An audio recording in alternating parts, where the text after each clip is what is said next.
야사키 정관용입니다.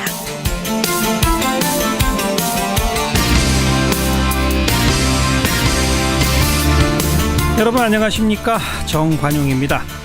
박근혜 대통령 탄핵 심판 첫 공개 변론이 오늘 있었습니다. 하지만 예상대로 박 대통령이 출석하지 않아서 개정 9분 만에 끝났다고 하는데요. 자, 오늘 어떻게 진행된 건지, 앞으로 어떻게 될 것인지, 양측은 어떤 입장인지 잠시 후 또 뉴스 시간에 정리해드리겠고요. 선거 연령 인하 문제가 현안으로 떠오르고 있습니다. 더불어민주당은 오늘 선거 연령을 만 18세로 낮추는 등의 선거법 개정을 추진하겠다라고 밝혔는데, 잠시 후 더불어민주당 윤호중 정책위 의장의 이야기 들어보겠고요. 7시 5분에 시작되는 2부에서는 오랜만에 정봉주의 판읽기 마련합니다. 대선의 해 어떻게 짜여질까, 어떻게 흘러갈까, 정봉주 전 의원의 눈을 한번 같이 읽어보도록 하고요. 이태광의 일상다반사, 오늘 하루 종일 화제가 된 출판계 뉴스입니다. 출판사의 책을 서점에 유통시키는 일종의 도매 서점, 송인서적이 부도를 맞았습니다. 우리 출판계, 서점들에 어떤 영향을 미치게 될지 함께 생각해보죠. 여러분의 의견 단문 50원, 장문 100원, 정보 용료 부과되는 문자메시지 샵 1212로 보내주시고요. 잠깐 광고 듣고 옵니다. 공인중개사 오늘 했던 뉴스입니다. 윤태곤 실장 어서 오십시오. 네, 안녕하세요. 탄핵 심판 첫 공개 변론 어떻게 진행됐나요? 예견대로 박 대통령이 불출석했어요. 예. 개정 9분 만에 끝났습니다. 불출석하면 금방 끝나는 거예요? 그렇죠. 그리고 이제 이게 어떻게 되는가 하면요. 헌법재판소법에는 변론 기일에 당사자가 출석하지 않을 경우에는 다시 기일을 정하게 돼 있습니다. 예. 그래서 오늘 정했어요. 그게 5일입니다. 내일 모레죠. 예. 근데 박 대통령은 이제 5일에도 안 나올 겁니다. 예. 안 나온다고 이야기했기 때문에요. 예. 그렇게 되면 헌재법 규정에 따라서 당사자 없이 심리를 진행하게 됩니다. 그러니까 헌재법에 첫 기일에 당사자가 안 나오면 한 번 더 불러보고, 한 번 또 불러보고, 두 그때도 번째도 안 나오면 나오면은 그냥 한다. 예, 예. 이렇게 되어 있군요. 그렇죠. 규정이. 예, 예. 그러니까 이 자체는 법 위반이 아니에요. 출석 안 하는 게. 예, 노무현 전 대통령 때도 탄핵 심판장에 직접 참석을 안 했거든요. 그렇군요. 예. 그러면 대리인이 나와서 하는 거죠. 그렇죠. 이게 예. 형사소송은 변호인이라고 하는데 여기 이제 대리인이라고 하거든요. 네. 그러니까 법사위 소속의 소추위원단 및 소추위원 대리인단대 대통령 대리인들의 공방이 벌어지는 거죠. 네. 5일부터 본격적으로 벌어질 겁니다. 줄여서 말하면 국회 측, 대통령 측 이렇게 되는 거죠. 그렇죠. 국회 측 플러스 국회 측이 이제 대리고 변호사 대 이제 저쪽. 예. 네. 다른 증인들은 이미 다 채택이 된 게 있잖아요. 그렇습니다. 자, 5일에는요. 안봉근 이재만 전 비서관, 윤전추 이영선 현 행정관을 증인으로 불러가지고 박 대통령의 권한 남용 관련 쟁점 등을 신문하게 됩니다. 예. 10일에는 최순실 씨 그리고 안종범 전 비서관, 수석, 정호성 전 비서관을 소환해서 헌법상 국민주권주의 훼손 여부 등에 대해서 심리를 합니다. 네, 네. 오늘 이제 구분했으니까요. 뭐 대통령 안 온 거 확인하고 그 다음에 이제 재판장이 이제 박한철 소장인데 한마디 했습니다. 검찰 수사 기록 양이 방대하지만은 필요한 범위 내에서 반드시 필요한 증인만 추려서 신청해달라. 이게 빨리빨리 하겠다는 거죠. 그 증인을 좀 최소화해달라라는 네. 의지를 밝힌 거죠. 그렇습니다. 5일, 10일 이미 증인으로 채택된 사람들은 나옵니까? 꼭 나와야 되는 겁니까? 어떻게 되는 겁니까? 뭐 안 나오면 불이익이 있죠. 과태료 이런 게 있는데 근데 이게 과태료가 문제가 아닌 것 같고. 강제 구인을 하는 건 아닌가요? 여기는? 구인장 낼 수 있습니다. 근데 이게 뭐 와가지고 말 안 할 수도 있는 거고 불응할 수도 있는 거고요. 불응할 수도 있고. 네. 거기 어떻게 대처할지는 이제 헌재가 판단하는 거고. 그렇죠. 사안별로. 예. 예. 근데 아까 말씀드린 그 사람들이 대부분이 그 국회 청문회 때 안 나왔잖아요. 다 안 나왔죠. 네. 다네요. 대부분이 아니라. 그런데 이제 국회 불출석은 뭐 본인이 책임을 질 문제입니다. 국회에서 이제 뭐 고발을 당하고 예. 거기에 대해 본인이 책임을 질 바인데 예. 근데 이 탄핵 심판의 증인으로 불출석을 하면은 대통령한테 영향 미칠 수 있잖아요. 탄핵 심판에 어떤 결과에 영향을 그렇죠. 미치죠. 예. 뭐 나는 이제 박 대통령하고 상관없는 사람이다 생각하면은 그런 건 신경도 안 쓰겠지만요. 그리고 거꾸로 보자면 대통령하고 관계가 있는 사람일수록 신경 안 쓸 수가 없고 아마도 부담을 갖고 나오게 될 것이다 이건가요? 그 고민이 있을 겁니다. 그러니까 대통령 측은 이제 무죄라는 이야기를 하고 싶은 거 아니겠습니까? 그렇죠. 그러면 이 사람들이 그 대통령 입장에서 말을 해줘야 되는 거잖아요. 예. 반대 측 변호사의 이제 신문을 무력화시키면서 예. 안 나오면은 뭐 아무것도 못 하는 거니까요. 예. 예. 그런데 또 특검에서 이미 진술해 놓은 걸 보면 대체로 대통령 지시를 받아서 뭐 했다라는 식으로 진술했다는 거 아닙니까? 그렇죠. 특히 그럼 정호성, 안종범 이런 분들은 그럴 수 있는 거죠. 그 얘기를 이 헌법재판소에 와서 공개적으로 하긴 또 조금 부담스러울 수도 그러니까 있고. 이쪽 면 저쪽 면이 다 있는 거죠. 그렇군요. 예, 세부 일정을 확정해 내기 좀 재밌습니다. 이게 어떤 식이냐면은 5일에는 이재만 안봉구 두 사람을 먼저 부르고 예. 그 신문을 한 다음에 곧바로 윤전추, 이영선 두 사람에 대해 신문을 합니다. 예. 10일에는 정호성 먼저, 안종범, 최순실 순인데 예. 이 순서를 보면은 사실상 대지 신문의 효과를 노리는 거예요. 이 사람은 이렇게 말했고 저 사람은 저렇게 그렇죠. 말했고 비교해 봐라 이런 예. 거. 그리고 이제 그 앞에 나온 사람하고 뒤에 나온 사람의 개인의 이해가 충돌할 수 있지 않습니까? 그렇죠. 앞 사람의 말 맞추면은 뭐 자기가 이제 덮어 써야 되는 거고 그런 네. 부분에 대해 가지고 헌재가 좀 잘 짠 것 같습니다. 네. 예. 그리고 오늘 국회 측의 그 소추위원단이 박 대통령의 청와대 기자간담회를 지적했다면서요. 그렇습니다. 권성동 이제 국회 법사위원장이 여기 헌법재판소 공개 변론 마치고 기자들 만나가지고 탄핵 심판의 피청구인인 대통령이 법정 밖에서 이런저런 이야기를 하는 거는 재판부에 대한 예의가 아니고 부적절하다 이렇게 말을 했습니다. 예. 박 대통령이 1일 날 이제 청와대 출입 기자단 신년 인사회라는 걸 열었잖아요. 그렇죠. 이 말이 많은 게 이제 두 가지 지점이에요. 첫 번째, 청와대는 휴일이고 공식 기자회견도 아니고 그냥 인사하는 자리였기 때문에 대통령 직무 정지에 저촉되지 않는다. 이런 입장입니다.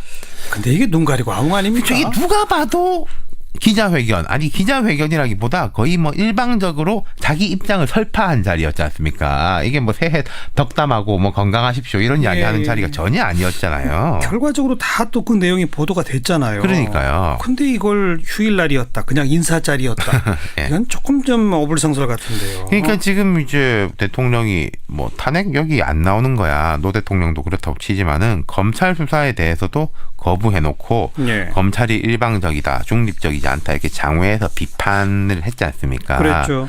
특검 수사는 충실히 임하겠다고 하긴 했는데 그것도 뭐 봐야 아는 거고. 네. 이게 뭐 노무현 전 대통령 이야기를 자꾸 안 할 수가 없는 게 과거 노 전 대통령은 탄핵 심판에 출석 안 했는데 대신에 바깥에서도 뭐라고 말은 안 했어요. 조용히 그냥 있었죠. 예, 그러니까 탄핵 심판이 들어가기 전에는 격렬하게 이제 자기 정당성을 주장을 했는데, 그 이제 절차에 들어간 이후로는 그냥 뭐 등산 다니고, 예. 그때 이제 비공개로 기자들 만났는데, 저도 알고 있는데 그때는 대통령 일부러 이 이야기를 피했었어요. 기자들이 물어봐도. 나는 예. 직무정지돼 있으니. 예, 뭐 여기 내가 이야기하면 또 말 안 하겠다. 긁어 부스럼 된다. 예. 뭐 그런 식이었었죠. 예. 그런데 청와대는 이런 비판 여론이 있음에도 불구하고 그 인사회가 됐건 뭐가 됐건 또 할 수도 있다는 거 아닙니까? 그러니까 뭐 법적으로 철저하게 좀 따져본 것 같아요. 이까지는 되고 이까지는 안 되고. 그리고 뭐 비판 여론이 크지만은 청와대 생각에는 이게 효과가 있었다고 보는 것 같습니다. 효과가 있었다? 예. 그러니까 대통령의 직접적 메시지가 지지층들을 결집시키는 효과는 있다고 본다는 거죠. 예. 지금 여러 여론조사를 보면은 뭐 대충 비슷합니다. 탄핵 돼야 된다. 한 70% 안팎. 예. 안 된다. 한 15% 안팎이거든요. 그렇죠. 그럼 이제 무응답도 한 15% 있는 거 아니겠습니까? 예. 청와대 쪽 생각에서는 반대 여론이 한 30% 가까이 가면은 헌재에도 상당한 정치적 압력이 될 거라고 보는 것 같아요. 예. 근데 제가 생각할 때 그게 될까? 결집 효과가 있긴 있겠지만은 30% 이거는 좀 쉽지가 않을 것 같다. 그런 생각이 드네요. 오히려 박 대통령이 자꾸 이렇게 입을 열수록 그쪽 탄핵 안 된다 쪽으로 가려던 사람들이 안 가는 효과도 있었죠. 그러니까요. 예. 여기까지 수고하셨습니다. 감사합니다. 윤태권 실장이었습니다.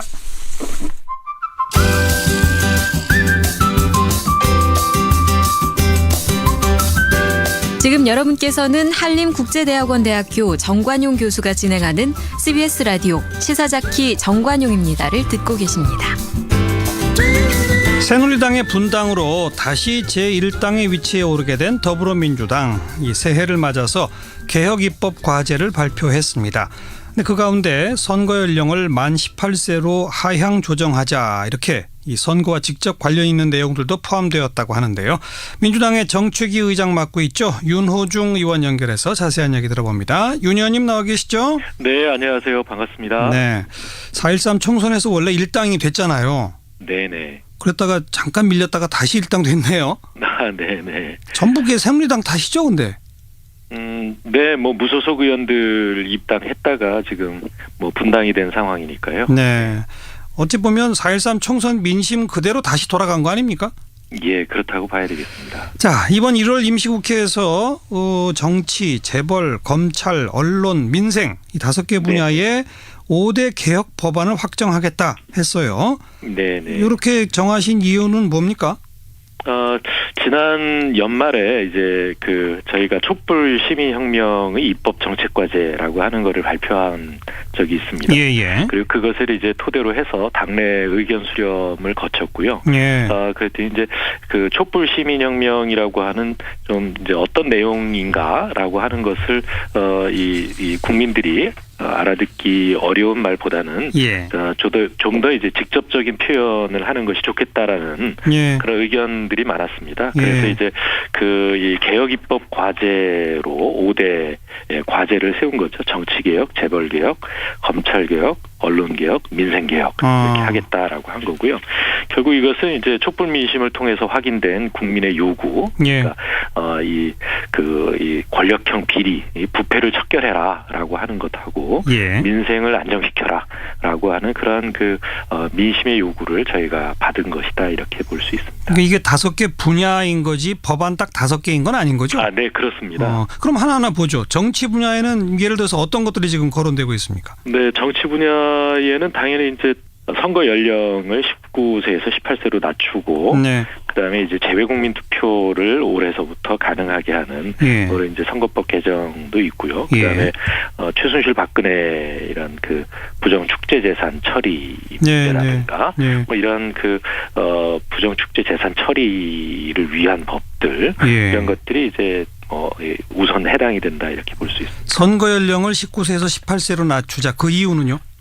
네, 무슨 뭐 이번 촛불 민심을 통해서도 우리 청년들이 상당한 정치적인 식견을 가지고 있다라고 하는 게 이제 드러나지 않았습니까? 예. 그렇기도 하고요. 또 실제로 이제 전 세계에 232개 나라가 있는데 그 중에 215개 나라에서 선거 연령을 18세로 하고 있습니다. 아, 그래요? 이제 일부에서는 이제 16세까지도 낮춘 나라도 있거든요. 그런 나라도 있어요? 예. OECD 국가 중에 선거권 연령을 만 19세로 정하는 나라는 한국밖에 없습니다. 아, 그렇군요. 그래서 최근에 이제 이 세계적인 추세가 어떤 참정권을 확대한다는 차원에서 청년들에게 참정권을 주는, 투표권을 주는 그런 이 추세에 있죠. 네. 뭐 그런 것을 반영한 것입니다. 네.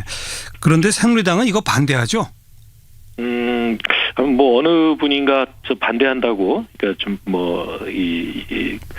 새누리당이 불리하기 때문에 반대한다 이런 말씀을 하신 걸 들은 적이 있는데요. 예. 아마도 뭐 반대를 하지 않을까 싶기는 합니다만 이게 이렇게 어떤 투표권의 확대라고 하는 거를 국민 주권의 관점에서 보편적 민주주의의 어떤 발전의 어떤 역사적인 추세 이런 걸로 파악을 해야죠. 이것을 이제 선거 유불리 문제로 치환해서 본다면 이것은 이제 뭐 사실상 어떤 민주주의의 역사를 부정하는 것이죠. 232개 나라 중에 215개 나라가 이렇게 하는데 그걸 하지 말자고 하는 무슨 논리적 근거가 있을까요? 글쎄요. 만약에 그게 유불리의 문제라면 이렇게 청년들이 우리 당이 투표하지 않으니까 투표권 주지 말자 이런 말을 할 게 아니라 이 청년들이 투표하고 싶은 그런 당으로 만들면 되는 거죠. 만드는데 오히려 노력해야 되지 않나 이렇게 생각합니다. 예. 그리고 재외국민 투표 뭐 지금도 일부 하고 있지 않습니까? 네, 지금 벌써 이제 여러 차례 투표를 해왔죠. 예. 왜냐하면 이미 이제 2009년도에 공직선거법을 개정해서요. 그러니까요. 네, 19대, 20대 총선에 했고요. 예. 또 18대 대선에서도 예. 재외국민 선거가 실시됐습니다. 다만 예. 당시 법 개정할 때 공직선거법 부칙으로 이제 재보궐선거의 경우에는 2018년 1월 1일 이후에 적용한다라고 어허. 하는 조항이 있습니다. 예. 그런데 저희가 알아보니까 이미 여러 차례 재외국민 투표를 해왔기 때문에요. 예. 이번에도 재외국민에게 투표권을 주는 예. 것이 전혀 어렵지 않다는 거예요. 실무적으로도 그렇고요. 예, 알겠습니다. 그래서 뭐 그러니까 개정해야 되지 않나. 이번에 조기 대선이 만약 치러지게 되면 그것도 재보궐선거의 케이스에 해당되는 겁니까? 그렇습니다. 그러니까 재외국민 투표가 해당이 안 되는데 이번부터 그냥 해당하도록 하자 이 말이군요. 네네. 예. 그리고 이제 대통령 선거의 경우에는 재보궐선거라는 의미가 좀 적습니다. 왜냐하면 그렇죠. 5년 임기에 정상적인 그 대통령을 선출하는 거기 때문에. 자녀 임기만 하는 게 아니니까요. 네, 그렇습니다. 네. 그 정치 분야의 지금 정치권 최대 쟁점은 결선 투표제거든요. 아, 네네. 이거는 더불어민주당의 당론이 있나요?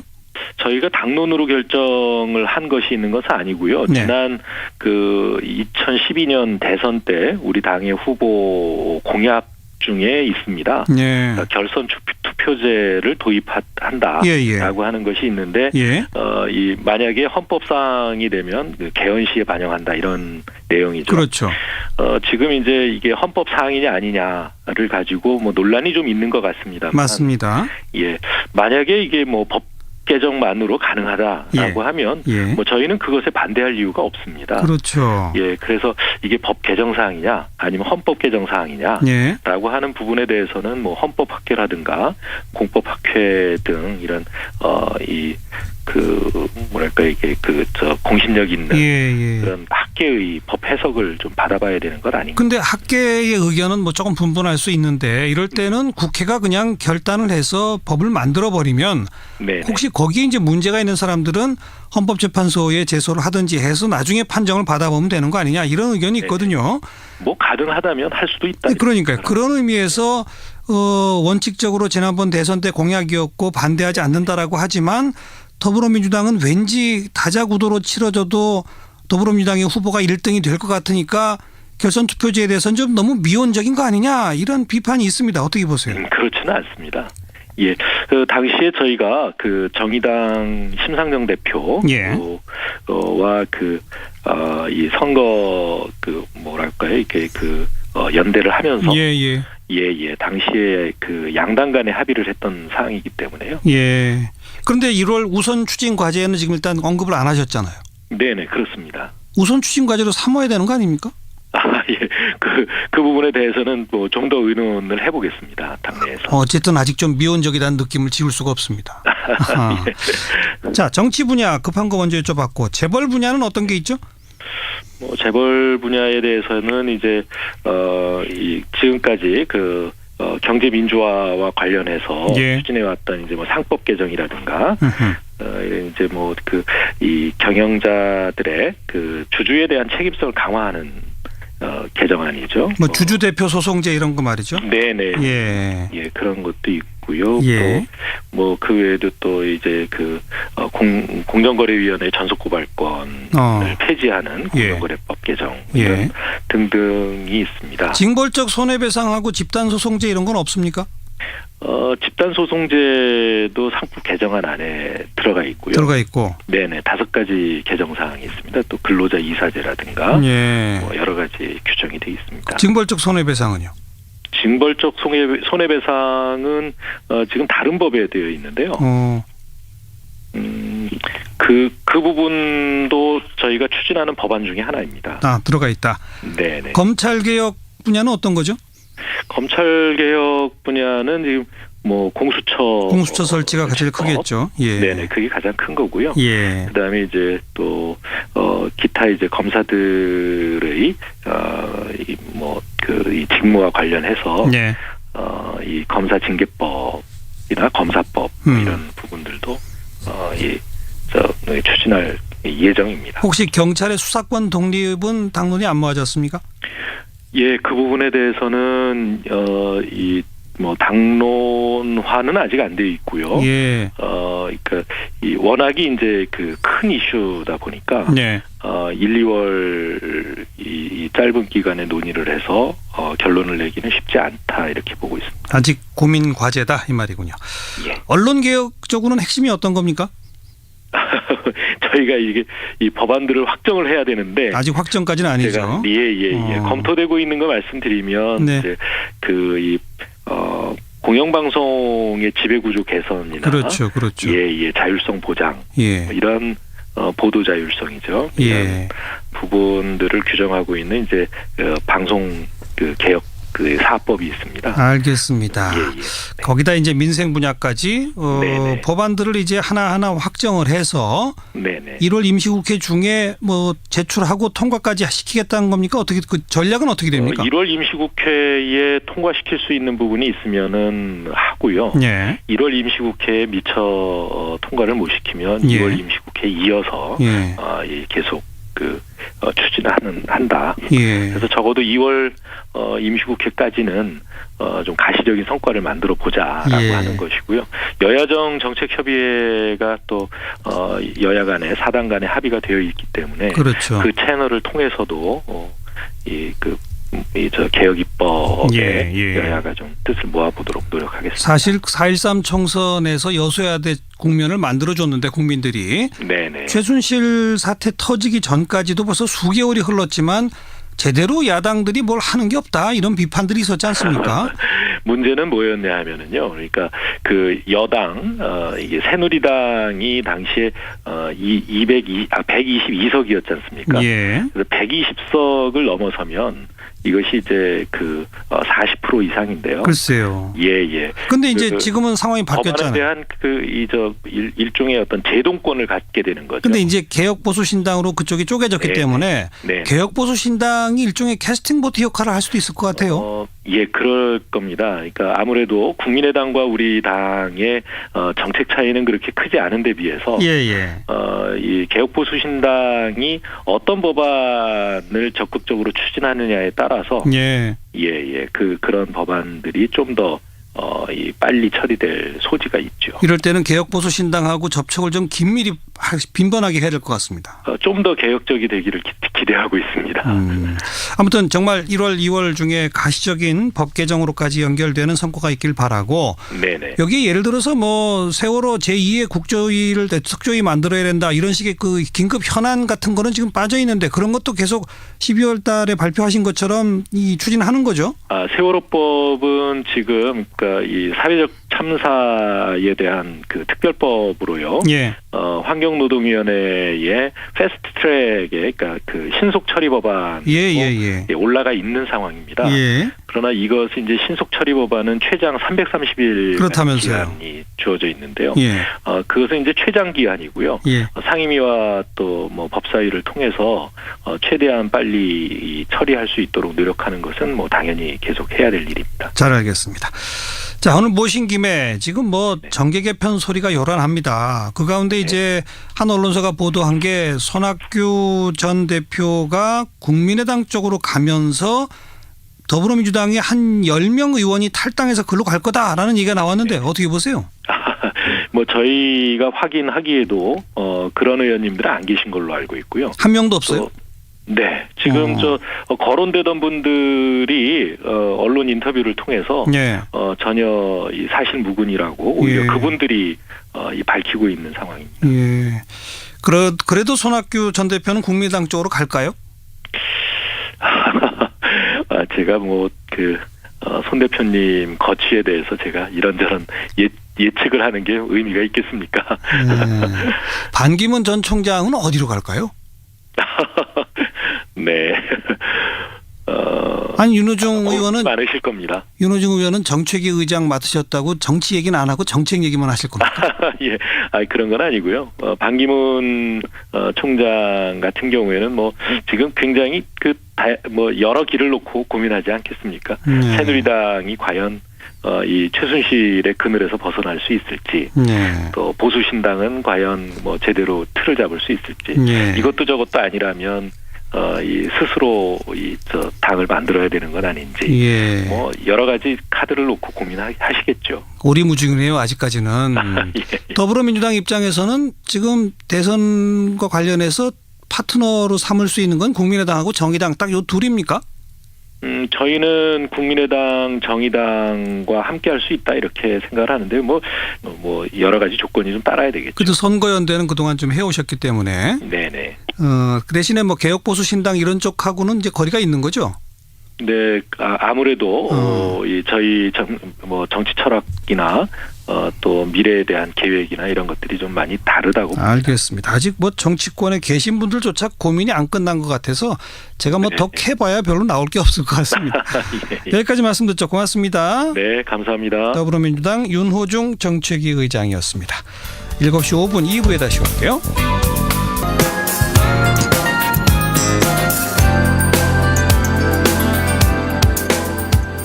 친절하고 재미있는 시사풀이 CBS 라디오 시사자키 정관용입니다.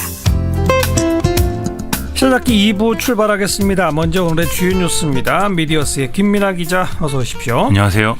덴마크에서 체포된 정유라 지금 덴마크 법원에 심리를 받다가 우리 한국 기자들을 만났죠. 그렇습니다. 이런저런 얘기를 했는데 뭐 법적으로 많이 준비한 것 같다고요? 그렇습니다. 지금 그런 해석들이 쭉 나오고 있는데요. 일단 덴마크 올보르 법원이 구금기간 연장 여부를 결정하기 위해서 이제 현지 시간으로 2일 이제 심리를 열었다 이렇게 보도가 되고 있는데 예. 여기서 한국 기자들을 쭉 만났거든요. 그래서 이제 단체로 질문과 답변 이렇게 주고받는 시간들이 이제 진행이 됐습니다. 정유라 씨는 거의 대부분의 자기에게 제기된 의혹에 대해서는 모른다고 하고 좀 불리한 문제는 엄마인 최순실 씨에게 떠넘기는 그런 모습을 보였습니다. 네. 이런 것들을 보면 이제 법적인 검토가 좀 돼 있는 그런 답변이다라는 해석이 나온다는 거죠. 예를 들면 박근혜 대통령을 둘러싼 의혹에 대해서 이제 여러 가지 물어봤는데 자신은 미성년자 시절에 이제 임신을 해서 이 엄마인 최순실 씨와는 관계가 좋지 않았고 이런 상황들이 계속 지속됐기 때문에 잘 모른다 이렇게 얘기를 하더라는 거죠. 네. 또 박근혜 대통령을 정유래 씨가 그 의원실에서 비서실장 하던 그 초등학교 시절에 마지막으로 봤다 이렇게도 답변을 하고 있습니다. 예. 의문스러운 것은 별로 뭐 그렇게 중요하게 물어보지 않은 주사 아줌마에 대해서 이른바 이 주사 아줌마에 대해서 이게 누군지 자기가 알 것 같다 이렇게 대답을 했다는 건데 또 차은택 씨와 관련해서도 뭐 한 번 본 일이 있다 이렇게 언급을 했거든요.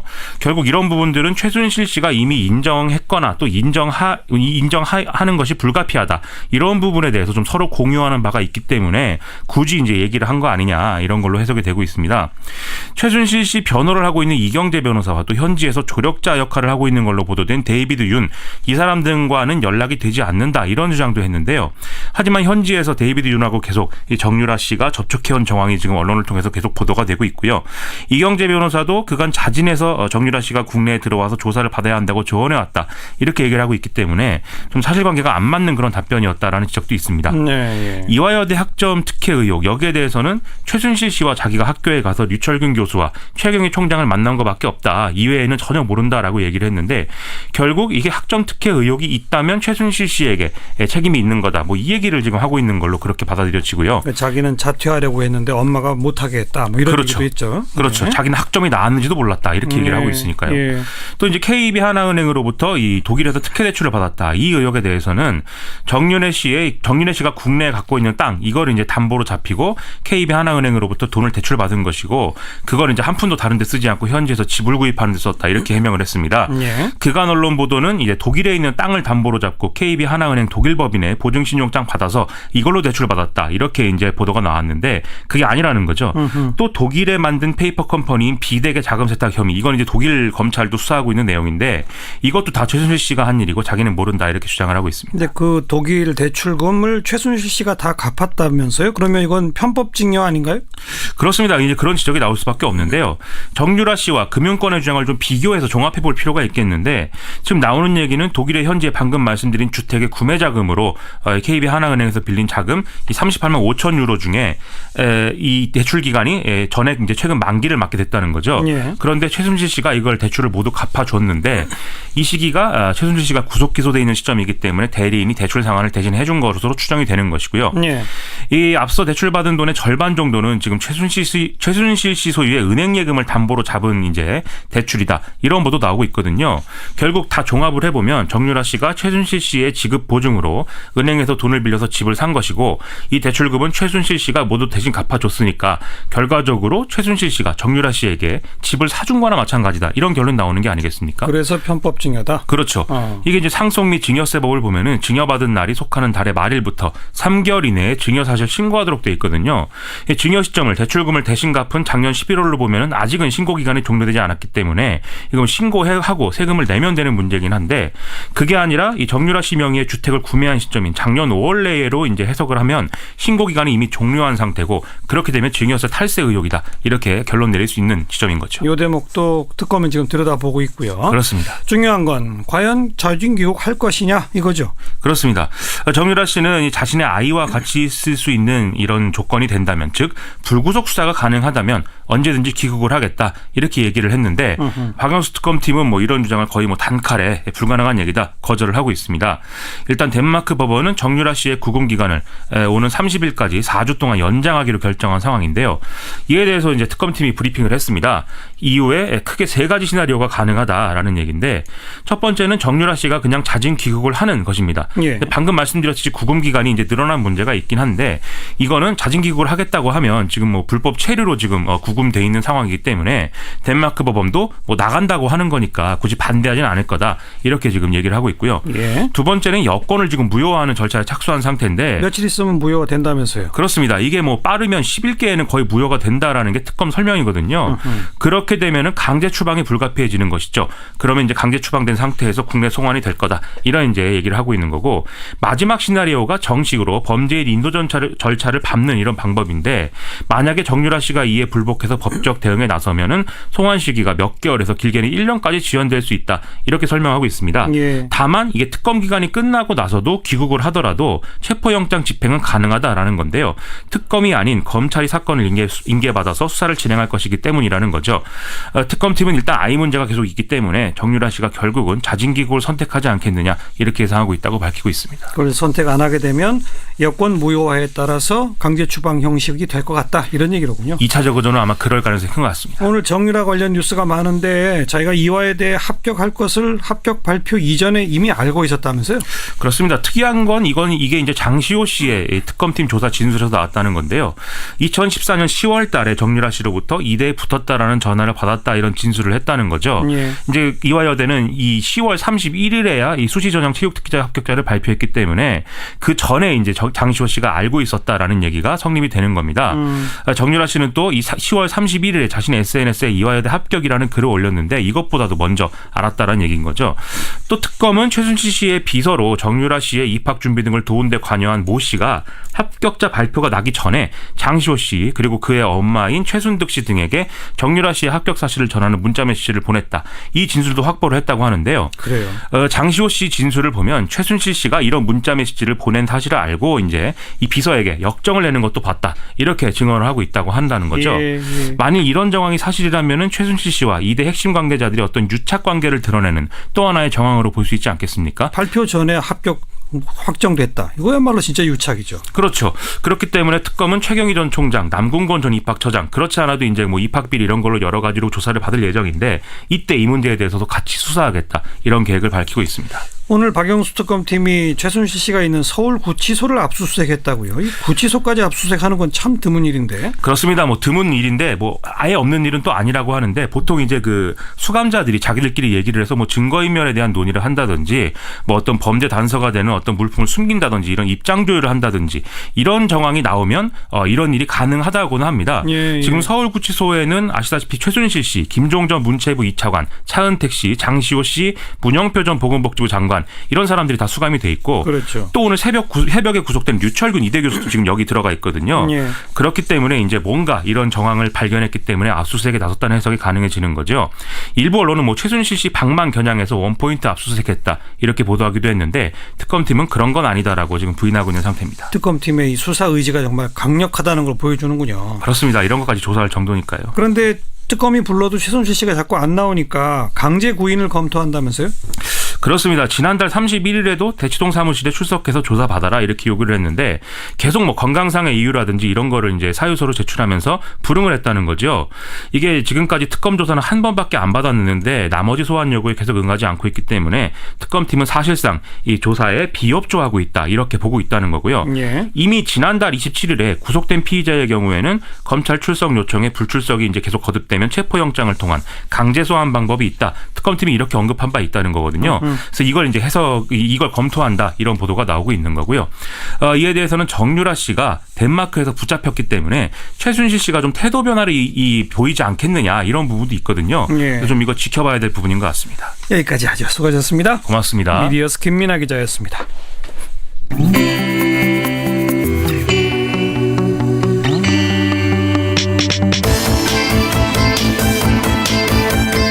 매일 저녁 6시 30분부터 8시까지 여러분의 퇴근길을 책임지는 CBS 라디오 시사자키 정관용입니다. 보내드리는 정봉주의 판 읽기 시간입니다. 정봉주 전 의원 이제는 정치 논객이라고 불러야 되겠죠. 어서 오십시오. 예, 안녕하세요. 새해 복 많이 받으십시오. 새해 복 많이 받으십시오. CBS 청취자 여러분, 네. 사랑합니다. 그리고 존경합니다. 네. CBS에 나오셨다고 그런 얘기를 하시는데 아니 계속 요즘 모두가 그렇습니다. 촛불 보고 너무 반성과 이 감격이 커서 요즘 보는 분들보다. 근데 정작 요즘 보니까 종편 채널 A 채널에도 나가시더라고. 예. 외부자들이라는 프로그램. 예. 아니 저희 시사자키에 외부자들이라는 코너가 있는데 그래요? 저희 허락도 받지 않고 이런 프로그램 제명을 막 갖다 써도 됩니까? 그건 채널 A하고 여기 CBS하고 싸워야지. 우리 출연진들은 관여할 바 아닌. 원래 채널 A나 TV조선 이런 데는 안 나가시지 않았어요? 안 나가려고 그랬는데 이번에 촛불 그 최순실 정국을 보면서 TV조선과 한겨레가 콜라보를 하는 세상이 왔다. 예, 예. 그래서 이제는 그 껍데기보다도 그 타이틀보다도 그 안에 컨텐츠로 승부하는 시대가 온 거 아니냐 하면서 채널 A도 또 한겨레 기자가 적극 추천하고 그쪽에 있는 PD들이 어쩔 수 없이 채널 A에 있지만 그분들이 이렇게 지금까지 채널 A 논조처럼 왜곡하거나 혹은 편향되게 하지 않을 것이다. 네, 네. 그렇게 적극 추천하고 4개월 5개월 동안을 도망 다니다가 예. 그럼 종편들도 좀 변하고 있는 건가요? 이번에 1회 한 걸 보고 또 이제 그 우리 제작진들 PD하고 이제 작가들은 대체로 또 다 그런데 무척 좋은 친구들을 만났어요. 예, 예. 그리고 그 제작 총괄 책임지는 분이 이 PD나 작가들이 하는 거에 대해서 관여하지 않겠습니다. 자율권을 주겠다? 예. 컨텐츠에 대해서 저희가 타치하지 않고 몇 번 편집해 갖고 나오는 걸 보고 역시 채널 A다 마음에 안 든다 하시면 언제든지 그만두셔라. 그런데 편집한 걸 보니까 어때요? 뭐 만족할 수준은 아니지만 저를 중심으로 편집해서 일단 기분이 좋았고요.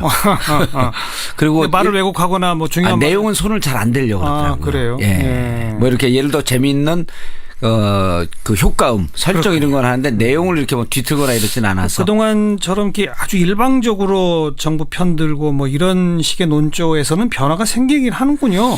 그래서 오죽하면 제가 종편 채널들도 보험 들려고 저를 부른 거 아니냐 이렇게 할 정도로 예. 정말 그 내용에는 손을 안 대려고 노력을 하더라고요. 대선 국면에서도 과연 그렇게 될지 이건 좀 한번 지켜봐야 되겠고요. 이미 대선은 어디가 이겼다고 거긴 내부적으로 판단하는 것 같던데요. 채널 A가요? 예. 그 제작자들이. 예. 자, 오늘 새해 첫 정봉주의 판읽기이고 어쨌거나 올해는 탄핵이 기각되든 어떻게 되든 대선해 아니겠습니까? 예. 좀 판을 읽어봅시다. 예. 먼저 대선 언제쯤 치러질 거라고 전망하세요? 4월 15일 이전에요. 4월 15일 이전? 예. 그럼 2월 15일 이전에 탄핵이 인용될 것이다. 굳이 날짜를 찍으라고 한다면 2월 9일 날. 왜 그렇게 딱 날짜까지 찍습니까? 2월 9일이 목요일입니다. 네. 2월 9일이. 네. 그리고 2월 9일이면 62일째 되는 날이에요. 아, 지난번 노무현 전 대통령 때가 63일 걸렸으니까. 예, 그렇게 기계적 중립을 마치려고 그런 건 아니고 24일이나 26일 날 그 최종 변론이 끝날 거로 보이고요. 1월 말에. 예, 24일이나 26일. 그러니까 이제 이거를 이런 거예요. 기각하려고 하면 이유를 다 달아 설명을 해줘야 되거든요. 네, 네. 근데 인용할 때는 5개 중에 헌재가 정리한 5개, 헌법 위반 4개, 법률 위반 하나거든요. 그 4개 중에 하나만 그러니까 국민주권 위반이라든지 하나라도 확실하면 끝난다 이거죠. 그렇죠. 국민주권 위반, 그다음 대통령의 그 권한 남용, 그다음에 언론자유 침해, 생명권 위반, 그다음 마지막에 뇌물죄 등 형사법 위반. 예. 근데 지금은 형사법 위반은 거의 손 안 대고 있는 것 같고요. 오히려 1번 국민주권 위반과 그 4번 생명권 위반. 네. 헌법과 이제 헌법 10조에 전문가 10조에 명시되어 있는 그쪽으로 간 걸 보고 그중에 하나만 위반을 해도 이건 파면이니까요. 그러니까 유무죄를 따지는 게 아니라 대통령직을 수행할 수 있느냐 여부를 따지면서 파면 여부를 결정하는 거니까 하나만 해당돼도 되는 거고. 하나만이라도 확실해지는 게 1월 말이면 끝날 거다. 1월 말이면 끝나. 그래서 2월 9일 날은 선고가 날 거다. 예. 그리고 그래서 24일 하면은 2월 7일이 되거든요. 왜냐하면 이제 그 주위에 쭉 이제 취재를 해보면 일주일이어도 판결문을 쓸 수 있다. 이런 얘기를 하는데 헌재에서 이제 지금 공식적으로 얘기한 건 뭐냐면 신속이라는 표현과 네. 공정한 심리라고 하는 표현과 예. 그다음 충실성 이 세 가지를 강조해요. 예. 근데 신속은 1월 말일 텐데 공정한 심리라고 하는 것은 양쪽의 얘기를 다 들어주는 거고. 그렇죠. 예. 그리고 이제 마지막에 충실성. 판결문을 잘 써야 된다. 예. 그러니까 충실성이라고 하는 게 당신들이 1월 말까지 하면 결국은 너무 급히 판결한 거 아니냐라고 하는 비판으로부터 자유로우려면 판결문 쓰는 시간. 그러니까 아무튼 좋습니다. 예. 그래서 4월 15일 이전에 선거는 치러집니다. 정봉주 전 의원이 2월 9일이라고 딱 날짜까지 못 박아서 예. 점을 쳤으니까 예. 맞는지 한 2월 20일까지 그래도 봐주시겠죠. 자리일표로 될지 예. 좀 지켜보도록 하고 어쨌든 이렇게 봄 늦어도 뭐 봄 안에는 선거가 치러진다. 그렇죠. 말인데 예. 몇 자 구도가 될까요? 저는 그 양자 구도일 가능성이 무척 높고 양자 구도일 가능성이 높고 이제 더불어민주당은 상수고 예. 그리고 또 하나는요. 그리고 이제 이른바 보수 진영이 범보수 범보수 진영이 거의 그 지금은 한 세 세력 정도를 이렇게 보여지고 있잖아요. 새누리, 개혁보수신당, 그다음에 이제 반기문. 예, 이렇게 세 그룹 정도 되는데 반기문 유엔 사무총장을 중심으로 해갖고 한 2단계 이렇게 병합하는 과정을 좀 겪을 것이다. 현재는 반기문 유엔 사무 이제 전 총장이죠. 전 총장이 개혁보수신당으로 갈 거라고 봤는데 개혁보수신당이 일단 생각보다 힘을 좀 못 받고 그리고 여러 가지로 임명진 비대위원장도 개혁보수신당 그다음에 그 새누리당도 개혁보수신당을 계속 공격하면서 서로 이렇게 진흙탕 싸움이 되고 있거든요. 예. 그러니까 거기 들어가면서 시작부터 몸에 이렇게 흙을 묻힐 필요가 있겠느냐. 그리고 따로 어디 자리를 잡아서 제3지대 따로 자리를 잡고 예. 거기 그 어쨌든 박근혜 탄핵으로부터 자유로워야 되는데 예.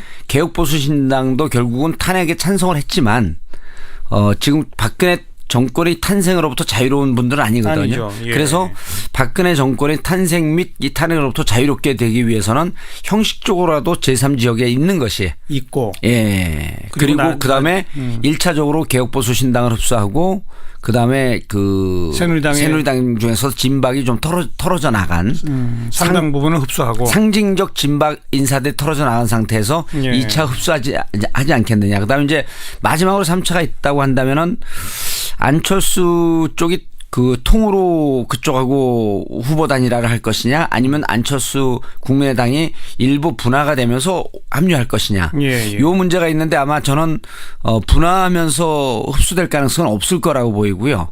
하게 되면 통으로 합수된다. 통으로 하든지 안 하든지 하는데 지금은 현재로서는 국민의당 입장에서 보게 되면 현재는 구심력이 더 강하거든요.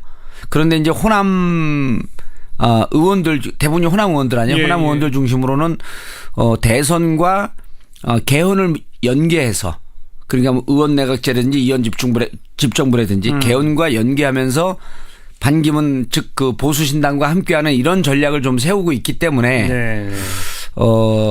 근데 이게 대선 전에 개헌이 담보가 돼야만 국민의당과도 연합할 수 있을 텐데. 예. 그건 현실적으로 좀 현실적으로 힘들고 이제 의원들도 쭉 이렇게 보면요.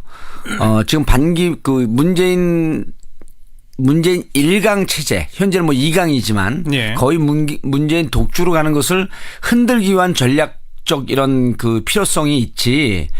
이전에 이미 그 헌재에서 인용이 거의 확실시 되어 있는 이런 상태에서 대선 전에 개헌은 현실적으로 불가능하다. 오히려 주자들이 대선 후보들이 개헌을 약속을 하고 언제까지 개헌을 하고 이후에 개헌에 대한 시간표를 밝히는. 그러니까 공약으로 내고. 예, 공약으로 내걸고 이런 정도로만 생각을 하고 있더라고요. 네, 그런 공약으로 내고는 정도를 가지고 예. 국민의당이 반기문 개혁보수신당 뭐 새누리 일부까지로 합치는 그런 모습을 상정할 수 있습니까? 근데 이제 이렇게 되는 거 아니에요. 그 정당은 대선 후보를 내지 않는 건 정당이 아니거든요. 예, 예. 특히 이제 뭐 정의당은 이제 워낙 지금 약화돼 있으니까. 근데 국민의당 같은 경우는 안철수라고 하는 어쨌든 뭐 지금 지지율이 5% 정도까지 떨어졌지만 강력한 대선 후보를 갖고 있었는데 이 대선 국면에서 후보를 못 낸다? 그럼 이제 정당으로서는 과연 우리 정당이 존재의 의무나 존재의 의미가 있겠느냐. 그럼요. 이런 그 위기감이 드는 거거든요. 들죠. 그러면은 결국은 우리가 단독으로 후보를 못 낸다고 한다면 내게 되면 3자 구도가 되겠지만 예. 못 낸다고 하게 되면 유력한 대권 주자고 하면서 정당 간 세력 연합. 근데 그 방향이 예. 반기문 개혁보수신당 쪽이냐 예. 더불어민주당 쪽이냐. 이쪽하고는 이제 그 이번에 주승용 원내대표도 그런 얘기를 했고 그다음에 그 박지원 의원도 계속 그 얘기를 했지만 그 말씀을 하셨지만 감정의 골이 너무 깊어요, 일단. 더불어민주당하고는. 예. 그리고 감정의 골이 깊은 게 이제 그분들 주승용 의원이나 원내대표나 박지원 전 대표 입장에서는 자기들 정치 생명의 명줄을 끊어놓으려고 했던 사람으로 보는 거거든요. 문재인 전 대표를. 예. 그러니까 호남의 이 토착 기득권 세력들의 의원들 이런 부분에 대해서 대놓고 공격을 했다고 보는 거거든요. 그분들 입장에서 나를 정치를 그만두고 이선 후퇴하라고 하는 사람과 네. 어떻게 세력 연합을 하겠느냐 이런 게 있기 때문에 그리고 그런 게 정치인들은 한번 자기 공천 안 주거나 공천 때 이렇게 방해한 사람들에 대해서는 머리에 뇌가 하나 새로 생긴다고 할 정도로 아주 집요하게 그분한테 반감을 갖고 있거든요. 그래요. 그러면 그러니까 이제 이게 이렇게 보는 거죠. 언젠가 저 사람하고 손을 잡아도 결국은 또 나를 내칠 거다. 그렇죠. 개혁의 흐름이나 이런 국민의 그 지지나 국민의 뜻을 명분해서 나를 내칠 건데 내가 어떻게 저 사람을 같이 하겠느냐. 그렇군요. 그래서 오히려 저는 더불어민주당과 함께하기보다는 그래도 여전히 아직도 한 번도 검증은 안 돼봤지만 좀 보수 진영의 제3지대의 그쪽에다 텐트를 친다고 한다면 슬그머니 그쪽으로 이렇게 좀 그 곁으로 처마 밑으로 들어가려고 하는 이런 움직임이 지금 보이고 있거든요. 근데 국민의당 의원의 절대 다수는 지역과 호남이지 않습니까? 그게 이제 문제인 거죠. 호남 민심이 과연 용납할까요? 용납 안 하죠. 그러니까 곤혹스러운 거예요. 자기 지역구 지역 구민들의 민심을 어겨가면서 예. 그쪽으로 간다? 그럼 오히려 그것이 자기 무덤을 파는 행동. 머리와 발이 따로 가고 있는 거죠. 그런데 이런 게 있습니다. 뭐냐면 당장 내년에 그 국회의원 선거가 있으면 절대 그렇게 못합니다. 근데 몇 년 남았다? 국회의원 임기가 일단 3년 남아있고 그 안에 바람은 어느 쪽으로 불지 모른다. 정계 개편이 또 있을 거다? 예. 그렇게 보기 때문에 죄송한 말씀인데 국회의원들을 뭐 전체적으로 폄하하는 건 아니지만 국회의원들은 결국은 대선이라고 하는 시간표에 자기 정치적 운명을 맡기지 않고 자기 선거 총선이라고 하는 자기 선거에 정치적 시간표를 맞춰놓고 그 시계를 맞춰놓고 있기 때문에 지금 당장 호남의 지지를 갖고 있고 호남 분들이 우리에 대해서 이렇게 우리가 움직이면 반기문 쪽으로 움직이면 결국은 우리를 질타할 것이다라고 머리는 생각하는데 막상 그 감정은 그래도 우리 좀 믿어주지 않을까 하는 이런 막연한 기대가 있는 거죠. 그렇군요. 예. 이런 것에 근거한 것인지 어제 오늘 사이에 나온 뉴스가 손학규 전 대표가 국민의당 쪽으로 합류를 하고 안철수 세력과 손을 잡고 그러면 더불어민주당에서 한 10명 의원이 나와서 함께 할 것이다. 근데 뭐 오늘 제가 일부 시간에도 윤호중 정책위 의장하고 인터뷰하니까 자기가 확인해 봤는데 당에서 확인해 봤는데 한 명도 없다더라. 현재 이찬열 의원은 탈당을 한 상태죠. 이미 했죠. 이미 했고 아마 없을 겁니다. 제가 봐도. 그러니까 이런 얘기가 나오는 게 아무튼 어쨌든 더불어민주당 독주 체제를 흔들어 봐야만 국민의당이 뭔가에도 살아남을 길이 있다. 그렇죠. 변수를 자꾸 뭔가 만들어 놓자. 거기에 이제 손학규 카드, 개헌 카드, 뭐 근거 있든 없든 탈당 카드 뭐 이런 얘기들을 막 던진다.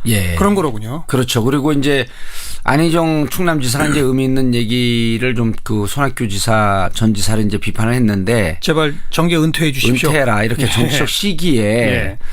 저는 이제 사실 뭐 전에 2007년도 이제 손학규 지사를 지지했던 입장에서 제가 그 이후에 이제 좀 혹독하게 비판을 했는데 2013년 초에 독일을 가요. 네. 손학규 지사가 독일을 가고 그 이후에 이제 또 김두관 현 의원이 또 독일을 쫓아가길래 그때 제가 이제 제 SNS인가 거기다 그런 얘기를 썼는데 정치 생명 연장의 꿈이다. 은퇴할 사람은 은퇴할 때 들어갈 때하고 물러날 때를 아는 것이 이게 그 군자가 가는 길이라고 예. 하는데 예. 그만큼 정치에서 지사도 했고 장관도 했고 당대표도 했고 당대표도 했으면 정치인으로서는 과분한 영광을 누렸는데 이제 물러나야 되는데 자꾸만 자신이 뭔가 정치적 가능성이 있다고 하면서 독일도 가면서 독일 간다고 페이스북에 올리고 뭐 독일의 지방선거에 대해서 얘기하고 그런 게 희망이 없는데 개인이 예. 그냥 정치 생명을 유지하려고 하는 이런 꿈이고 결국 이게 국민들에게 지지자들에게 누가 되는 거 아니냐. 근데 그 얘기를 안희정 지사가 했어요. 예. 저는 안희정 지사의 지적이 맞다고 봐요. 그러니까 지금 정봉주 전 의원도 손학규 전 대표는 이제 그만 물러날 때가 지났다 이렇게 보는 거예요. 그렇게 안 할 거면 자꾸만 정치에 그 국민들은 2% 3% 1%도 안 되는데 자꾸만 자신의 정치의 중심에 쓰려고 하면서 예. 국민들을 현혹시키는 행동을 안 했으면 좋겠어요. 차라리 그냥 이 당에서 당대표도 했기 때문에 이 당으로 그냥 들어오시든지 네. 아니면 무슨 개헌 제가 그 몇 번씩 그 광장에 나가고 사람들하고 공개 방송하고 그러면서 한 200명에서 한 500명 모인 분들에게 여러분들 중에 촛불을 드는데 개헌을 원하면서 촛불을 드는 분들 한번 손 들어보세요. 물론 이게 아전인수격이지만 예. 아무도 없어요. 예, 근데 정치권에서만 개헌 얘기를 하거든요. 그리고 개헌에 전도사인격 하는 분이 손학규 대표 아니에요. 그렇죠. 그러니까 국민과 따로 놀고 있으면 네. 정치인은 국민과 따로 놀고 있으면 물과 물고기의 관계 아니에요? 물을 떠난 물고기는 죽는 게 마땅한 거죠.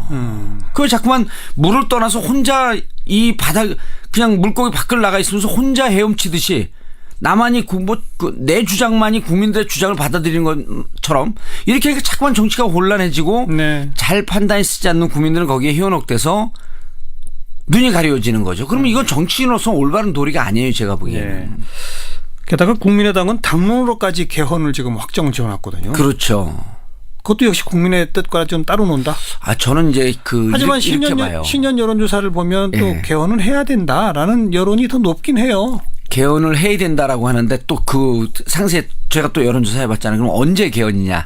그러니까 이렇게 조기 대선 있을 때에는 전에는 대선 전에 해서 대통령제나 이런 게 지방적 대통령제의 문제점 이런 걸 극복하자라고 하는 주장이 더 많았었는데 네. 조기 대선으로 오면서 대선 이후로 또 이렇게 가요. 여론이. 예, 여론이. 그러니까 50% 이상은 대선 이후에 그러니까 대선 때 어떻게 할 것인가라고 하는 공약을 걸고 이제는 이렇게 국정을 농단할 수 있는 아주 강력한 힘을 갖고 있는 이런 대통령제에 대해서 문제제기를 좀 해보자라고 하는 데까지는 동의를 했는데 예. 국민들 입장에서 이런 거죠. 개헌이 필요하다. 이게 87년 체제로 온 이제 뭐 한 40년 왔기 때문에 필요하다고 보면서 그러면은 텐트를 치자 이런 거 집을 짓자. 그럼 원통 집을 질 거냐? 삼각형 집을 질 거냐? 네모 반듯한 집을 질 거냐? 이런 거에 대해서는 하나도 의논 안 했거든요. 각연각색이죠. 당론으로 들어가게 되면 다 생각이 또 틀립니다. 대통령 4년 중임제냐, 의원 내각제냐, 이원 집정부제냐, 권역별 비례대표제냐, 소선거구냐 다 다르기 때문에 오히려 지금은 대선 후보들이 개헌을 약속을 하고 대통령이 되고 난 다음에 한 2, 3년 동안 국민들과 충분한 토론을 거쳐서 사드 문제도 전격적으로 하니까 국민들이 반대한 거 아니에요. 좋습니다. 그래서 그렇게 토론을 하면서 개헌에 대한 담론을 만들어 나가는 것이 더 맞지 않겠냐 이렇게 보는 거죠. 어떤 의미에서는 그게 가장 현실적이에요. 예, 근데 이제 국민의당은 왜 당론을 해놨냐면 당에 유력한 그 후보가 없기 때문에 지지율이 떨어지잖아요. 아까 얘기하신 예, 그리고 이제 당은 자꾸 초조해지는 거죠. 정리합시다. 예. 그러니까 큰 그림으로 보면 일단 범보수, 반기문 개혁보수신당 그리고 새누리의 일부 이쪽은 하나가 될 것이다. 예. 국민의당 그리고 손학규 이런 분들은 개헌 고리로 뭔가 자꾸 카드를 던지고 있다는 것은 스스로 카드가 없다는 뜻이고 예. 초조하다는 뜻이고 그렇죠. 어디로 가서 붙을지 본인들도 고민에 빠져 있을 것이다. 예. 이 정도까지 그림을 맞습니다. 그려놓고 더불어민주당은 상수인데 예. 그 안에 후보 경선은 결정된 거예요? 해봐야 하는 거예요? 아직 룰이 안 나왔죠. 네. 룰이 안 나와서 제가 이제 요 며칠 상간에도 2월 초에 끝나니까 빨리 준비해야 된다. 그리고 이제 몇몇 후보들한테도 얘기했는데 이제 얘기가 나오기 시작을 했죠. 지금은 근데 이제 룰도 빨리 합의될 것 같아요. 예, 예. 왜 그러냐 하면 물론 그 이재명 후보의 지지가 좀 떨어져서 10% 초반이지만 그리고 안희정 지사가 조금 올라가긴 하지만 여전히 본인들이 대통령 후보가 될 거라고 하는 확신들은 있거든요. 두 분 다. 그리고 이제 문재인 그 전 대표 같은 경우 20대 후반 30대 초반까지 올라갔잖아요. 예. 근데 이 두 분들이 내가 대통령 후보가 될 것이다라고 하는 기대와 확신은 있으면서도 객관적 열세가 있기 때문에 이 룰을 갖고 깊게 싸우지 않습니다. 그전 같은 경우는 2007년 뭐 그 이런 경우는 이제 아주 심하게 싸운데 2012년도 그런 그 대립이 별로 없었죠. 2007년은 정동영과 손학규 후보가 비등비등했었어요. 비등비등할 때는 룰 하나로 지지율 2, 3%가 왔다 갔다 한다고 봤거든요. 지금은 차이가 있기 때문에. 지금 차이가 있기 때문에 룰에 대한 대강의 합의. 그다음에 오히려 또 앞서가고 있는 문재인 전 대표 측에서 다른 사람들이 요구하는 거 다 받아들이겠다. 그렇죠. 무척 수용적으로 가죠. 이렇게 나올 수도 있는 거니까. 그럼 좋아요. 어떻게 해도 되니까. 그래서 경선 룰이 정해지면 그러면 그럼 이제 경선 들어가면서 이것을 전체적인 대선 시계를 보면서 본선에 들어갔을 때 당이 어떻게 유리할 것인가라고 하는 그쪽으로 지금 방점이 찍혀 있어요. 그래요. 당연히 그래야죠. 예. 근데 그전에는 안 그랬습니다. 예. 그전에는 경선에 목숨을 걸고 있었기 때문에 본선은 자체 그래갖고 뭐라 그러냐면 경선에서 몸 풀다가 예선하다가 몸에 힘 다 빠진다 그러거든요. 그렇게 말이에요. 예. 이제까지 계속 그랬습니다. 그럼 막상 본선에 들어가면 경선 때 싸웠던 후보들 지지자들은 갈갈기 찢어지고. 요번은 그렇지 않을 것이다. 요번은 좀 덜 할 것 같아요. 그렇지 않을 수는 없습니다. 그렇지. 근데 덜 할 것이다. 예, 좀 덜 할 것 같습니다. 그래서 결국 누가 후보가 되느냐? 현재로서는 저는 문재인 후보가 가장 유력하다고 보는 거죠. 네. 예, 그리고 이제 그 내부의 이제 지지율의 변동을 보면 이재명 시장의 그 지지율이 18%까지 올라갔었거든요. 한때. 예, 그게 그 12월 초입니다. 그리고 반문연대 우산 발언, 우산론, 반문연대 발언하면서 그쪽으로 갔던 그 분명한 정체성을 요구했던 강성 지지자들. 좀 떨어져 나가. 이른바 집토끼들. 그분들이 떨어져 나서 일부 아니죠. 다수 문재인 쪽으로 다시 회귀를 했습니다. 예. 그러면서 이제 지지율이 20% 후반 30% 초반까지 회복을 했다가 12월 23일, 24일쯤에 충청도 여론조사를 해봤습니다. 네. 이제 언론도 좀 나왔는데 예. 충청도 여론조사 해봤을 때 반기문 후보가 충청도에서 10%쯤 앞서갔어요. 문재인. 예, 문재인. 네. 그리고 나서 그 언저리에 23만 불 수수설이 터집니다. 23만 불 수수설은 시사저널이 제일 먼저 터뜨렸는데 그걸 가장 강력하게 받은 게 재미있게도 중앙일보에서 제일 세게 받았습니다. 네, 네. 중앙일보에서. 중앙일보는 제가 추정컨대 주미대사 하려고 했다 낙마했던 홍석현 사장이 계시잖아요. 예. 아마 묘한 무슨 그 정치적 경쟁심이 있지 않겠느냐라고 이렇게 전 봤는데 네. 그때 그 기사가 나오고 다시 28일, 29일쯤 조사하니까 충청도도 뒤집혔습니다. 지금 그 1월 1일자 언론에 다 보도된 거를 보면 예. 문재인 전 대표가 오히려 앞섰다. 충청에서 7%에서 10%까지 앞서는 여론조사도 그러니까요. 나옵니다. 예. 그런 걸 보면 반기문 총장이 지금 대선을 선언하고 복귀한다고 하면 지금 이제 개업 효과가 있어야 되거든요. 컨벤션 효과가 있어야 되는데 오히려 역으로 컨벤션 효과가 나타나면서 지지율이 떨어지면서 반기문 유엔 사무총장이 레이스를 걸까 하는 위기감까지 지금 오고 있거든요. 오히려 시작 안 할 수도 있다. 예. 근데 이제 시작 분명히 할 겁니다. 왜냐하면 좋습니다. 맨 첫 질문이 대선판 그리면서 몇 자 구도가 될까요? 그랬더니 양자 구도를 조심스럽게 점쳤어요. 예. 그렇다면 어쨌든 더불어민주당의 후보 현재로서는 문재인 전 대표 가장 유력. 범보수 현재로서는 반기문 전 총장이 가장 유력. 그렇습니다. 그렇게 되고 국민의당 안철수, 손학규 등등의 이 이른바 중간 쪽에 있는 분들은 계속 고민이 깊겠지만 글쎄 대세에 큰 지장 안 준다 이런 거였죠. 그러니까 양자 구도라고 보겠죠. 그렇죠. 근데 이제 이 양자 구도에서 아직도 그 정당을 결정하고 하지 않거나 무당파층이 여전히 20%쯤 존재하고 있습니다. 근데 그 단단하게 존재하고 있어요. 이거는 분석을 해보지 않았는데 전에 누구를 지지했었습니까? 그걸 분석해보지 않았는데 아마 안철수 후보를 지지했던 분들이 많을 거예요. 많겠죠. 예. 그런데 안철수 의원이 5일이나 6일쯤 미국 떠났는데 떠나기 전에 입장을 밝히고 떠난다는 거 아니에요? 저는 나중에 입장 바뀌더라도 대선 출마하겠다라고 하는 뜻을 강력하게 비치지 않겠느냐. 밝히겠죠. 그러면 안철수 후보도 다시 10%까지 회복할 수 있지 않겠느냐. 네. 이렇게 그럼 3강 구도. 그럼 3자 구도, 2강 1중 구도로 가는 거죠. 네, 그러면 3자 구도로 가다가 예. 막판에 또 단일화가 생깁니까? 어떻게 됩니까? 단일화가 생겨도 안철수 후보의 단일화는 반기문 쪽으로 갑니다. 반기문 쪽이다. 예. 문재인 쪽이 아니고. 안 갑니다. 그러면요. 만약 그렇게 해서 예. 문재인 대 반기문 플러스 안철수로 붙으면 예. 어떻게 됩니까?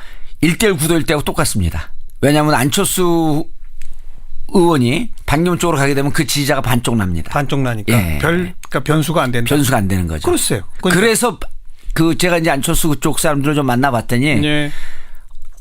반기문 쪽으로 간다고 하더라도 별다른 변화가 없다고 한다면 예. 독자적으로 레이스 건다. 끝까지 그냥 간다. 예, 그런 주장을 하는데 그게 이제 문제는 뭐냐면 지금 당에서 상처를 받았잖아요. 김성식 그 원내대표 출마를 시켰다가 떨어졌기 때문에 예. 결국 뭐 호남 기득권 기득층이라 뭐 이런 얘기도 하는데 그것 때문에 끝까지 레이스를 걸지 않겠느냐 이런 추정도 해보는 거죠. 오늘 여기까지만 합시다. 예. 할 얘기 많은데. 여기까지도 굉장히 많이 한 겁니다, 사실. 아, 그래요? 지금 예. 다들 뭐 오리무중 대선판, 뭐 예. 시기도 구도도 불명확 이런 기사가 많은데 예. 정봉주 전 의원의 시각이지만 예. 어쨌든 딱 부러지게 전망을 했으니까 예. 이제 앞으로 한 주 한 주가 좀 잠깐 고될 수도 있어요. 예, 오늘 제가 전망한 대로 안 되면 CBS 출연한 이전과 이후로 정치적 판단은 틀려질 겁니다. 오늘 수고하셨습니다. 고맙습니다. 예, 감사합니다. 정봉주 전 의원이었습니다. 경희대학교 이태광 교수와 함께하는 일상다반사 시간입니다. 이태광 교수 어서 오십시오. 네, 안녕하십니까. 네.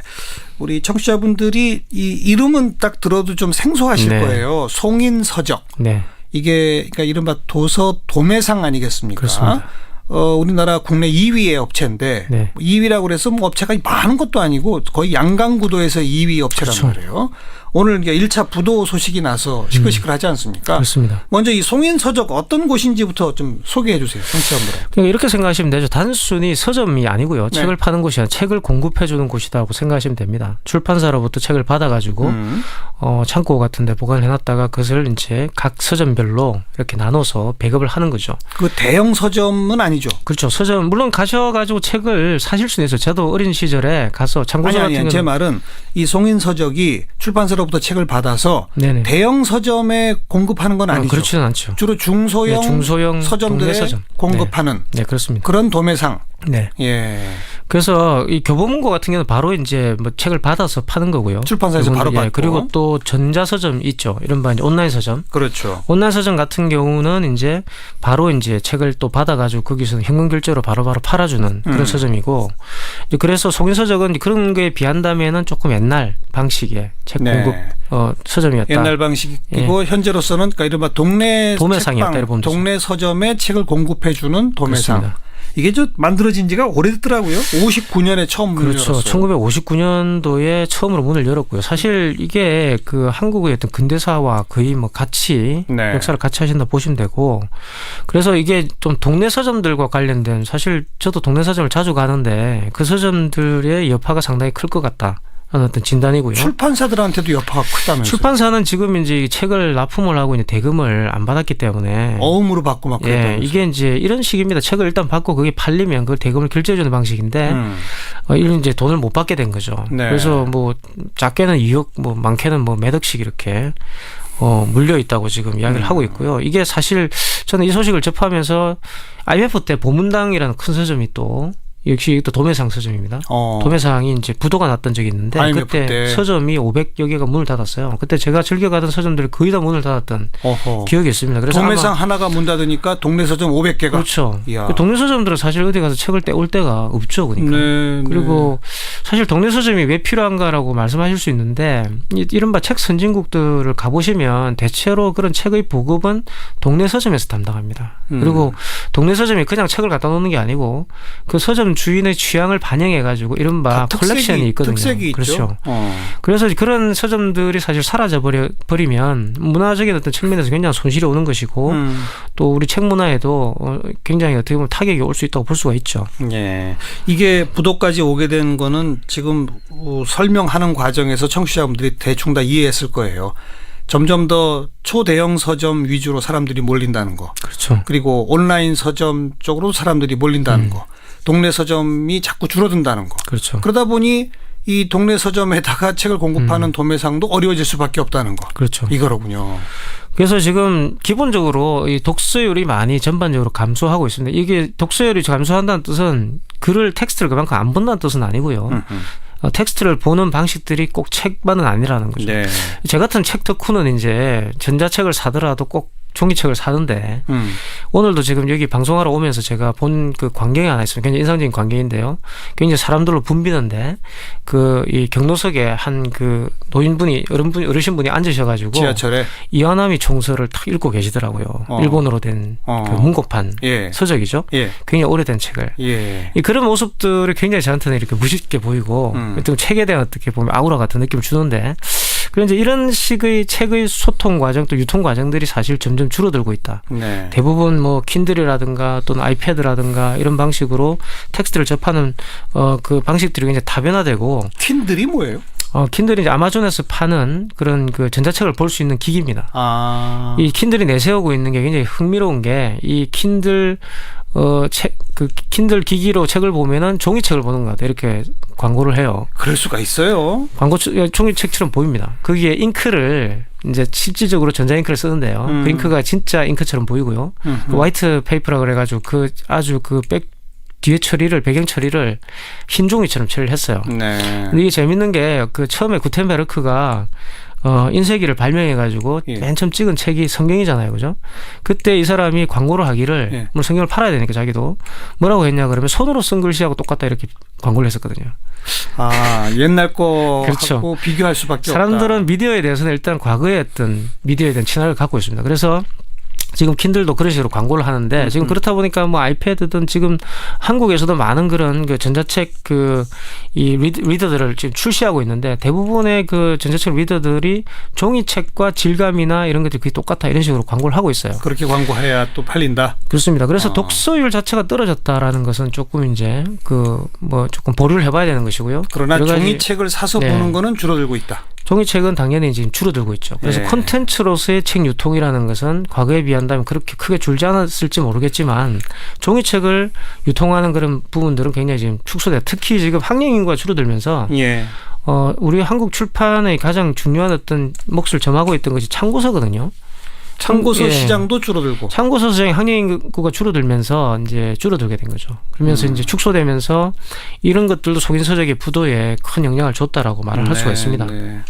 그런데 이런 현상 어제 오늘 일이 아닙니다. 그렇죠? 대형 서점 위주로 그다음 전자책 위주로 변해가고 있는 거, 종이책 잘 안 읽는다는 거, 오죽하면 종이책 읽기를 권함 이런 책도 한번 나온 적이 있고 이런 현상 어떻게 봐야 합니까? 사실 그 미디어라는 것은 제가 볼 때 혼자이기 때문에 과거에 한 10년 전에 생각해 보시면 이북의 시대가 온다. 그죠? 종이책은 사라질 것이다. 10년 내로 이렇게 말씀을 하셨는데 실질적으로 사라지지는 않았거든요. 종이책이. 네. 그리고 종이책은 또 다른 어떤 자기의 어떤 그런 패티쉬를 만들어냈다고 봅니다. 이게 훨씬 더 장식성이 강화됐죠. 종이책 장식성. 자체가. 예.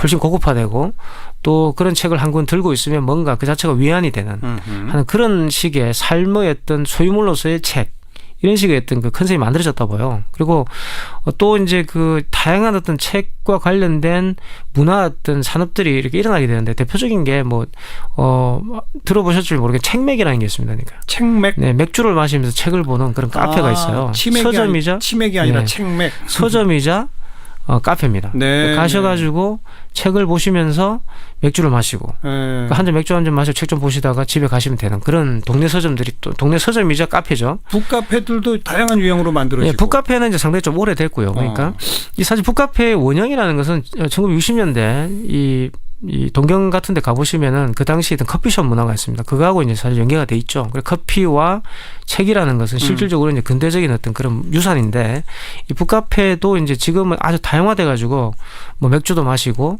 또는 거기에서 무슨 공연도 하고요. 또 거기에서 시낭송회도 하고 또 거기에서 자기 책을 또 출판할 수도 있습니다. 거기에 책을 넣어가지고 거기에 어떤 일정한 어떤 기계를 통과시키면 책이 출판돼 나온다든가 이런 식의 자기 책을 만들 수도 있고 그런 복합 문화 공간으로 거듭나고 있죠. 이런 방식으로 활로를 모색하고 있고 그렇기 때문에 어떻게 보면 소유사적 부도라는 것이 꼭 이제 뭐 이 그와 관련돼 있는 출판사들의 어떤 그런 손해나 이런 건 보존돼야 되겠지만 또 이제 지금 현재 변화하고 있는 트렌드들은 그렇게 꼭 비관적이지만 않다. 그러니까 책과 관련된 여러 가지 문화들은 또 다른 어떤 활로를 가지고서 발전하고 있다는 생각이 듭니다. 그런 새로운 유형의 뭐 동네 서점들이 이제 카페로도 만들고 뭐도 하고 이러는 것처럼 네. 출판사들도 그렇게 좀 변해야 되지 않을까요? 앞으로? 출판사들도 이제 지금 굉장히 이 문제를 해결하기 위해서 저는 나름대로 노력을 해왔다는 생각이 들어요. 그러니까 왜냐하면 자기들 스스로도 카페를 만들고 이렇게 했으니까. 출판사가 카페를 만들고. 직영 카페를 만들어서 거기서 책을 또 팔고. 도매 서점 이런 걸 거치지 않고 대형 서점을 거치지 않고 저희들이 직접 책을 팔려고도 하고 했습니다. 그것도 역시 책의 유통이 다변화되면서 국려지책으로 취한 그런 방식들이라는 생각이 들어요. 근데 이것이 이제 조금 더 책을 읽고 그 책과 관련된 여러 가지 문화가 융성해지는 방향으로 조금 이제 어느 정도 이 공적인 어떤 그런 자금들이 좀 투입되고 한다면 훨씬 더 낫겠죠. 그러니까 지금 그쪽으로 공적 자금은 잘 안 갑니까? 뭐 일단 그 책 축제나 이런 것들이 있죠. 책마을 축제라든가 뭐 이런 여러 가지 책과 관련된 행사들이 있고요. 또 저기 뭐 그와 관련돼서 지방자치단체에서 그렇죠. 책과 관련된 축제들을 하고 있습니다. 근데 이제 도서관 운동도 많이 하고 사실 출판사의 문제를 해결하기 위한 가장 궁극적인 해결책은 도서관을 활성화하는 것밖에 없습니다. 도서관을 확대하고 도서관들이 책을 많이 사주고 그렇습니다. 지자체 내지는 중앙정부의 공적 자금이 그걸로 들어가주고 그렇죠. 이 독일 친구는 그런 말을 해요. 제가 책을 산다 그러면 왜 책을 사냐 이렇게 말을 합니다. 도서관 가서 보니까 책을 보면 되는데 왜 책을 사? 그럼 제가 이제 저는 책 오타쿠라 책을 산다라고 얘기하는데 사실 책을 사는 것은 이제 자신의 취미 생활일 수 있지만 책을 볼 수 있는 기회를 제공하는 것들은 또 이제 공적인 문제이기 때문에 국가 자금이 투입되어서 동네 도서관들을 많이 구비하는 것들이 출판도 살고 그렇죠? 이런 문제를 해결할 수 있는 궁극적인 해결책이 아닌가 생각이 듭니다. 한마디로 정리하니까 옛날식의 방식은 이제 더 이상 주류가 될 수는 없어요. 그렇죠. 출판사들이 동네 서점을 중심으로 판매를 하던 이제 그거는 시대는 갔다는 거예요. 그렇습니다. 대형 서점과 온라인 전자책 이제 이런 것들이 어떤 의미에선 중심이 될 수 있어요. 그렇습니다. 그러나 옛날식의 종이책을 독자들과 만나게 하는 그 중간 다리로서는 이제는 뭐 북카페니 도서관이니 지자체와 정부의 노력이니 출판사 스스로의 카페니 뭐 이런 다양한 움직임이 있을 수 있다. 그렇죠. 다양한 채널로 지금 움직이고 있죠. 그런 흐름들을 잘 진작한다면 지금 받고 있는 여러 가지 이런 문제들은 또 해결되지 않을까 이런 생각이 듭니다. 근데 잘 진작하고 있어요? 정부와 지자체가? 정부는 사실 뭐 지자체는 관심이 좀 있지 않을까 생각이 들고 근데 이런 행사를 해보면 아시겠지만 행사를 위한 행사로 끝나는 경우가 많은데 그렇지 않고 이제 예를 들어서 제대로 그 저자를 초청해가지고 축제를 한다든가 이러려고 하는 기획력들은 저는 있다고 봐요. 그러니까 그런 어떤 전례들도 많이 있고 그런데 이제 그것들이 이제 일회성으로 끝나지 말고 지속적으로 이루어지면 좀 결국 이게 또 뭐 블랙리스트 문제로 가버리는데 그런 거 하시던 분이 또 블랙리스트에 올라가지고 지자금 지원을 못 받고 그런 행사를 또 끊겨버리고 또 이런 일이 또 있었습니다. 그러니까 안타깝죠. 그래요. 그렇게 어떻게든 새로운 문화 양식을 만들면서 출판계와 서점계도 함께 살아남는 독자들의 양식도 함께 커가는 그런 게 앞으로의 우리 과제다 이렇게 얘기를 하고 당장 송인서적 부도로 인한 동네 서점과 출판사들의 손실 이건 어떻게든 좀 감당을 해야 되지 않겠어요? 그렇습니다. 그 10일 뭐 1차 부도기 때문에 10일 날 이제 또 다시 이제 그와 관련 부도를 또 막을 수 있는 기회가 있죠. 그게 또 해결되면은 또 이제 동네 서점들의 어떤 그런 손해들은 보존되지 않을까 싶은데요. 그러기 위해서는 또 이제 도움이 필요하지 않을까라는 생각도 듭니다. 지금 뭐 출판인들도 모여가지고 몇백 명이 뭐 대책 회의도 하고 그랬다는데 사실 제가 아는 십시일반 힘을 모아서 이 위기는 일단 극복을 해야죠. 그렇습니다. 그래요. 이태광 교수와 함께한 일상다반사였습니다. 문화비평가 경희대학교 이태광 교수 고맙습니다. 네, 감사합니다. 네, 시사자키 오늘 순서 모두 마무리 짓겠습니다. 내일 다시 뵙죠. 안녕히 계십시오.